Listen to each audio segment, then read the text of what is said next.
Provinsi Lampung tengah menjadi sorotan masyarakat dalam beberapa waktu terakhir. Hal ini dipicu oleh buruknya kualitas jalan di berbagai penjuru Lampung. Bahkan Presiden Joko Widodo langsung mengecek lokasi dan meminta Pemprov Lampung bertanggung jawab memperbaiki jalan yang rusak, utamanya jalan provinsi. Seharusnya hal itu menjadi sebuah tamparan yang sangat menyakitkan. Uniknya, Gubernur Lampung Arinal Junaidi masih saja bisa berdalih.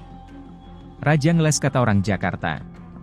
Alih-alih mengakui kelemahan dan kekurangan, gubernur yang semakin tenar akibat berkonfrontasi dengan TikToker Bima itu justru menunjuk kesalahan kepada orang lain.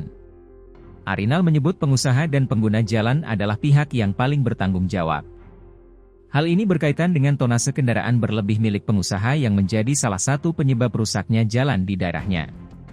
Seorang kepala daerah bisa-bisanya menunjuk salah kepada pihak lain atas kelemahan daerah itu?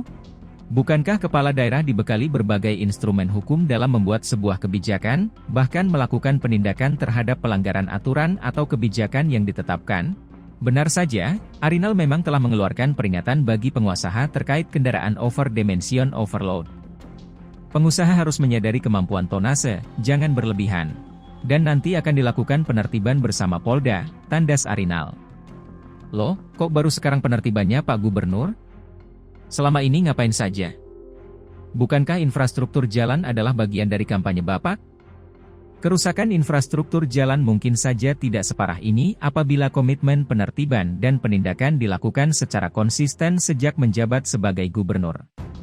Wakil Ketua Bidang Pemberdayaan dan Penguatan Kewilayahan Masyarakat Transportasi Indonesia, Joko Setiowarno mengatakan, selain persoalan over dimension and overload, fakta menarik lainnya sebagai penyebab kerusakan jalan di Lampung adalah konstruksi jalan yang tidak sesuai spesifikasi teknis. Menurut Joko, banyak sekali terjadi persoalan terkait hal ini.